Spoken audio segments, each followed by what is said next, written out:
Alhamdulillah, mes frères en l'islam, après avoir écouté un audio du frère Abu Anis du Gabon intitulé Dévoilement de ce que contiennent les propos d'Abdelaziz Abou Zeifa, tromperie, propos fallacieux, etc. Et nous avons écouté l'audio, nous avons vu une dureté, une réfutation, mais pour une seule cause qu'il répète dans son audio, que parce que le frère a boycotté la 6D, Mohamed Oura qui en tournait en Côte d'Ivoire. C'est la cause de cette réfutation et cette dureté. C'est pour cela que j'ai décidé de lui répondre par le biais du conseil, car c'est ce qu'il est conforme au manhaj des gens de la Sunna, même si lui-même a manqué à cette méthodologie dans sa réfutation. أعدلوا لا يجرمنكم شنآن قوم على ألا أعدلوا وهو أقرب للتقوى. السلام عليكم ورحمة الله وبركاته.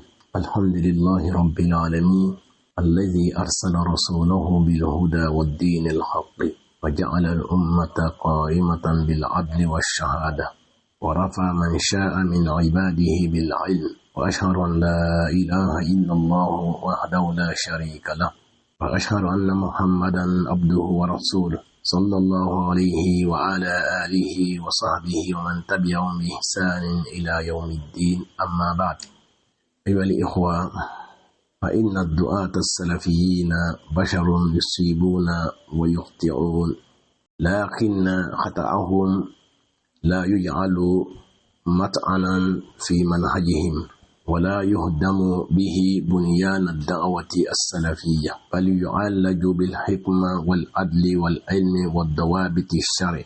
وفي هذه الجلسة نبين كيف يعالج الخطأ إذا صدر من الداعية السلفي. الحمد لله, nous Allah subhanahu wa ta'ala, Seigneur de l'univers, et envoyé son messager Mohammed sallallahu alayhi wa sallam avec la guidée et la religion de vérité, qui a établi cette communauté sur la justice et le témoignage, et qui a élevé parmi ses serviteurs par la science, et atteste qu'il y a des divinités dignes d'adoration qu'Allah subhanahu wa ta'ala, et que Mohammed est son véritable messager et son serviteur. Que les prières et les salutations soient sur lui, sur sa famille et ses compagnons, et sur tous ceux qui suivront les traces jusqu'au jour de la résurrection. Chers frères en islam, sachez que les prédicateurs salafis sont des êtres humains.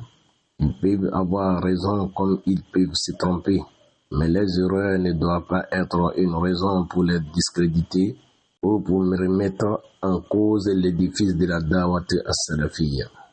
Au contraire, les erreurs doivent être traitées avec sagesse, justice, science et selon les règles établies par la charia.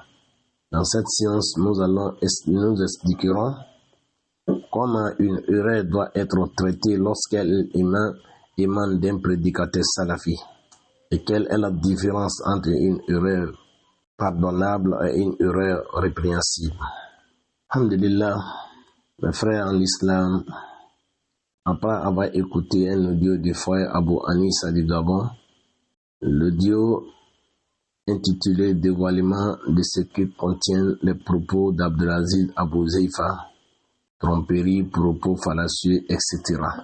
Ça, c'est le titre de l'audio.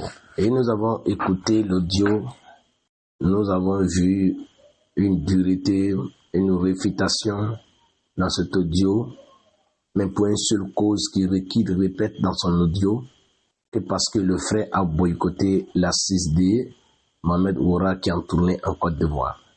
C'est la cause de cette réfutation et cette dureté.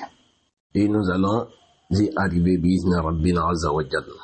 C'est pour cela que j'ai décidé de lui répondre par le biais du conseil, car c'est ce qu'il est conforme au manhaj des gens de la Sunna, même si lui-même a manqué à cette méthodologie dans sa réfutation. En effet, Allah subhanahu wa ta'ala a dit وَلَا يَجْرِمَنَّكُمْ شَنَآنُ قَوْمٍ عَلَىٰ أَلَّا تَعْدِلُوا. Que la haine pour un peuple ne vous incite pas à être injuste. Soyez équitable, cela est plus proche de la piété.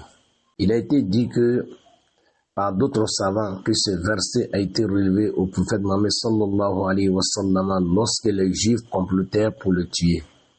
Ici, Nous affirmons que le passage d'un prédicateur dans un pays ne devrait jamais être une source de fitna, mais plutôt un renfort pour la dawa salafia déjà établie sur ce terrain dans ce pays. Il ne devrait pas être un soutien indirect à ceux qui ont été refutés par les prédicateurs salafis à cause de leur déviation manhajiyya. Malheureusement, c'est ce que nous constatons dans le passage de frère Oran en Côte d'Ivoire. Et Allah a dit, وَاتَّقُوا فِتْنَةً لَا تُصِيبَنَّ الَّذِينَ ظَلَمُوا مِنكُمْ خَاصَّةً وَاعْلَمُوا أَنَّ اللَّهَ شَدِيدُ الْعِقَابِ. Et craignez une fitna qui ne touchera pas seulement les injustes parmi vous. Et sachez qu'Allah est dur en punition. Le sens est, prenez garde à une fitna qui, lorsqu'elle descend, ne se limitera pas aux injustes, mais touchera également les pieux et les coupables. Nous demandons à Allah subhanahu wa ta'ala de nous préserver de fitan et que le passage des frères soit profitable et non une division entre les frères. En effet, les frères dans l'islam, il est connu que les prédicateurs salafis sont des gens mieux avertis de piété et de fermeté sur les principes de la salafiyya, mais ils ne sont pas infaillibles. Il peut arriver que l'un d'eux commettre une erreur comme tout être humain. La question est donc comment devons-nous traiter une erreur lorsqu'elle provient d'un prédicateur salafi. Alors que ici, nous ne voyons pas des erreurs venant du frère Abu Huzaifa. Il n'a pas boycotté l'assise, mais injustement, on lui a collé cette étiquette. Et cela amène le frère à réfuter de telle manière. Notre frère Abu Huzaifa est connu pour sa clarté dans sa dawa salafiyya, aussi bien en Côte d'Ivoire que dans toute la sous-région. Il se distingue par sa fermeté dans sa réfutation des innovations, des innovateurs et des ambiguïtés. Il ne craint pas le blâme des blâmeurs dans la voie d'Allah. C'est ce qu'on sait de lui. Nous ne purifions personne devant Allah. Wala nuzaki alallahi ahada. Comme Allah l'a dit, alladhina yuballighuna risalatillahi wa yakhshawna wa la yakhshawna ahada illa Allah. Allah subhanahu wa ta'ala fait éloge à ceux qui le craignent seulement. Allah dit ceux qui transmettent les messages d'Allah le craignent et ne craignent nul autre qu'Allah. Dans Surat Al-Ahzab. Et Allah a dit également Wala yakhafuna lawmata laim, et ils ne craignent pas le blâme d'un blâmeur. Al-Maïda. Comme on le dit dans la Qaïda, Al-Qaïda yurafu al-rijal bil-haqq wa la yurafu al-haqq bil-rijal. C'est-à-dire, la vérité n'est pas connue. La vérité n'est pas connue par les hommes, mais ce sont les hommes qui sont reconnus par leur conformité à la vérité, comme les savants le disent. Donc, il est donc obligatoire de défendre un frère musulman, surtout un prédicateur, lorsqu'on atteint à son honneur injustement. Lorsque ce dernier est attaqué injustement, bon, il est obligatoire en nous de le défendre, comme cela a été le cas ici, où notre frère Abu Huzaifa a été injustement visé par le frère Abu Hanissa. Allah l'accorde la sagesse, car il a manqué de sagesse dans sa réfutation et a usé d'exagération et de dureté dans ses propos, allant jusqu'à attaquer certains frères qui l'accompagnent dans le même manhaj, les accusant de hizbiyya, parti pris, c'était de haine et de tromperie. Tout cela simplement qu'ils ont boycotté l'assise d'un prédicateur. Tout simplement. Et ne de 1h42 seulement pour que seulement les frères sont accusés, sont attaqués ici, sont traités de tout le nom, tromperie, quoi, parce que seulement qu'ils ont boycotté le prédicateur, un prédicateur fait des passages, un prédicateur même qui est venu, qui n'a même pas respecté, et les frères même qui sont sur le terrain. Il a été invité par d'autres personnes, il est rentré, il allait faire son programme, sans pourtant aviser les frères qui sont sur le terrain, qui est en contact avec, qui est en contact avec eux, qu'il a leur contact. Et la faute, maintenant, on rejette la faute aux frères ici, les réfuter durement comme ça. Donc nous disons, oh mon frère, qui parmi nos pieds prédécesseurs vous a dévancé dans cette manière de faire? Nous posons une question claire à Abu Anissa. Est-il une obligation d'assister aux assises de Mohamed Ouhora? Est-il une obligation? La question reste posée. Nous attendons à répondre.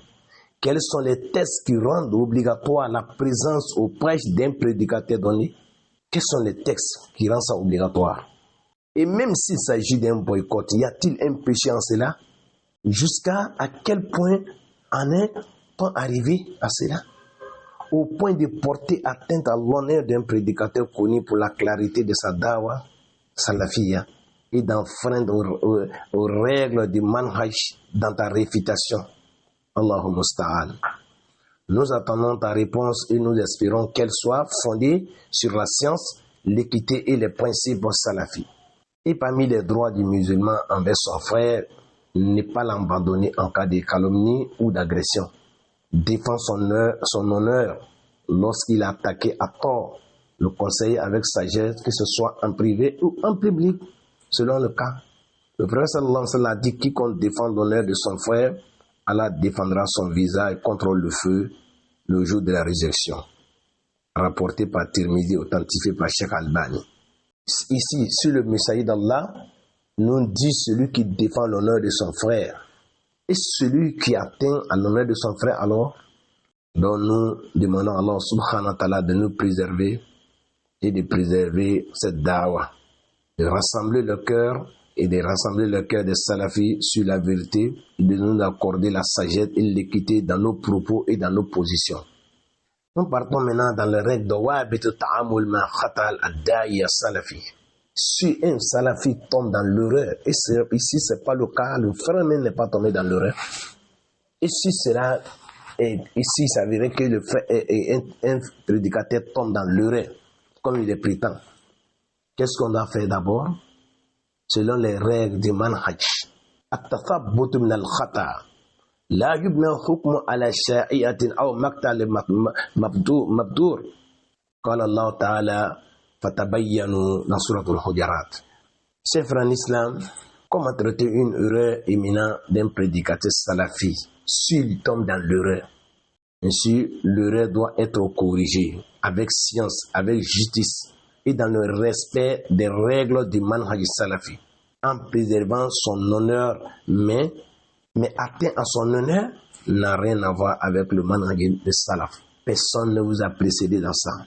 Et d'accord, et encore, vérifier le fait. Est-ce que ce qu'on t'a dit là est vérifié? Il est interdit de juger sur la base d'un extrait, d'une rumeur ou d'une mauvaise interprétation. Ça, c'est interdit. Voilà pourquoi Allah subhanahu wa ta'ala dit, oh, vous qui avez cru, si un pervers vous apporte une nouvelle, vérifiez-le. Vérifiez d'abord. qu'Allah nous réforme. C'est un dit Cheikh Bazmoul. قال الشيخ بازمول حفظه الله التعامل مع من يقع في الخطأ ماذا يصنعون؟ هذه الفرقة تحكم على صاحب الخطأ بخطئه مباشرة بدون قيام الحجة، لا تفرق بين خطأ سني وخطأ غيره، لا تفرق بين عالم السني المعروف بأنه أصله اتباع الكتاب والسنة وبين صاحب البدع والضلالة فتساوي بينهم، وهي التي يقال لها الحدادية. مسلكهم خلاف مسلك أهل السنة والجماعة في هذا الباب، خرجوا عن طريقة أهل السنة والجماعة في هذا الموضوع، فينبغي الحذر منهم وعدم السلوك مسلكهم. Le Cheikh Bazmoul a dit, lorsqu'on lui a posé question, la question concerne les Haddadi, mais ici il a parlé d'un règle que nous avons besoin de ça. Comment traiter celui qui tombe dans l'erreur? Que font-ils? Ce groupe, c'est-à-dire ces Haddadi, juge immédiatement celui qui a commis une erreur sans lui établir les preuves. Sans établir les preuves, le frère devrait contacter le frère pour savoir d'abord, ou bien, tu clarifies. Mais pourquoi atteindre à son honneur? Te lui traiter de tromperie de beaucoup de choses. Cela est contraire au manhaj salafi. Le cheikh continue ici, il dit il ne fait pas de distinction entre l'erreur d'un sunnite et celle d'un autre. Il ne distingue pas entre un savant sunnite bien connu pour son attachement au livre et à la sunna, et un partisan de l'innovation et de l'égarement, les mettre ainsi que sur le même pied d'égalité, comme ce que le frère Abu Anissa a fait au sujet de notre frère. Le chef continue ici, c'est ce qu'on appelle le courant des Haddadiyya, dont la voix est contraire à celle des gens de la sunna et de groupes dans ce domaine. Ils ont dévié de la méthode des salafos dans cette question. Il convient donc de se méfier d'eux et de ne pas suivre leur voie. Nous disons à le frère Abu Hanifa qui a dévié la voie des salafos dans ta réfutation contre le frère Abu Huzaifa. Nous continuons. قال عبد الله بن مبارك رحمه الله إذا بلغك عن رجل شيء فانظروا موضعه من السنة فإن كان متبعا فاحتمل له. Ibn Mubarak disait dans sa parole, il dit, lorsque tu attends une chose d'un homme, regarde sa position dans la sunna. Regarde sa position dans la sunna. Conseillez-lui avec sagesse, pas exposé ni humilié. Donc, qu'Allah nous réforme, qu'Allah nous guide sur le droit chemin. Donc, quand il regarde sa position, s'il est sur la sunna, il ne faut pas l'humilier. Il faut avoir une bonne intention envers lui. Non. Imam Ahmad, rahimahullah ta'ala, l'exemple de Imam Ahmad, ma akhta'i ulama. Imam Ahmad rahimahullah khalafahu ba'd al-ulama fi khalq al-Qur'an wa ma dhalika lam yasqituhum wa qala annahum ghafara Allah lahum la natakallam fihim. Az-Zahabi fi Siyar al-A'lam an-Nubala. Imam Ahmad rahimahullah ta'ala au sujet de la fitna al-mihna qui est al-khalq al-Qur'an. Khalq al-Qur'an, ceux qui disent que le Qur'an est une créature. Il fut contredit dans la question du Coran créé par d'autres savants, mais il ne les a pas dénigrés. Il ne les a pas rendus innovateurs, il ne les a pas dénigrés. Et il a fait droit qu'Allah les pardonne. Il disait qu'Allah les pardonne, ce sont des savants, que ce sont des savants.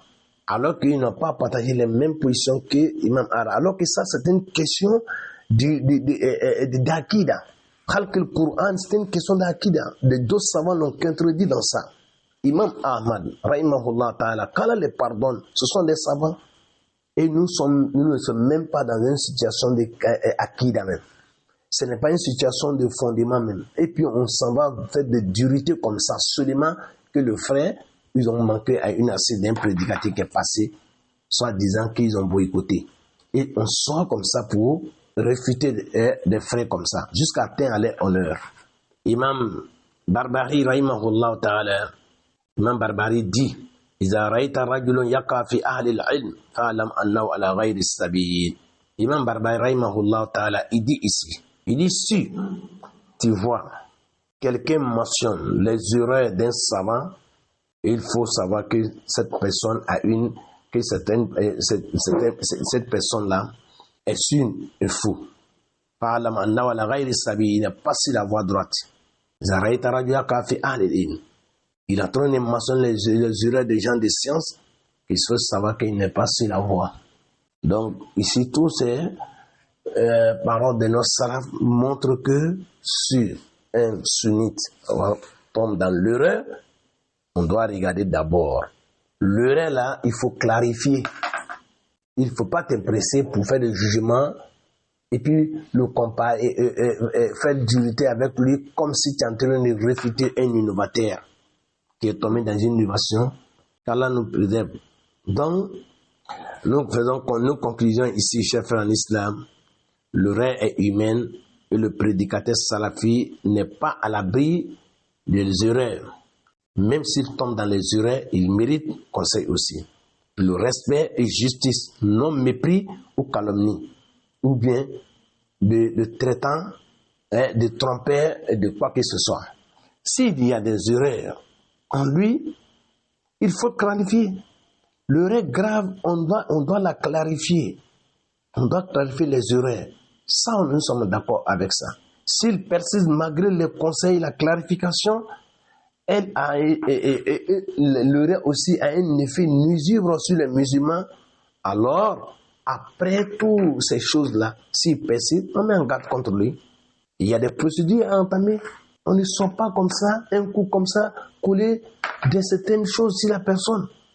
Au nom du manhaj. Comme ça, ce genre de réputation n'est pas du manhaj de salaf. Qu'Allah nous réforme, qu'Allah nous guide sur le droit chemin. Donc nous allons nous arrêter ici et demandons à Allah subhanahu wa ta'ala de nous accorder la sagesse. Le vrai salafi est celui qui applique les règles du Coran et de la Sunna aux gens. Même lorsqu'il corrige quelqu'un. On ne corrige pas l'erreur par l'erreur. On ne corrige pas l'erreur par l'erreur, comme les savants le disent. Et Allah subhanahu wa ta'ala a dit, soyez équitable, cela est plus proche de la piété. Qu'Allah nous réforme, qu'Allah nous distance sur le droit chemin. Et nous allons nous arrêter ici. Et nous demandons à Allah subhanahu wa ta'ala de nous pardonner, de nous pardonner dans tout ce que nous avons fait comme faute et de nous guider sur le droit chemin. Wa sallallahu wa sallim wa barik ala nabina Muhammad wa ala alihi wa sahbihi ajma'in wa akhir da'wana alhamdulillahi rabbil alamin.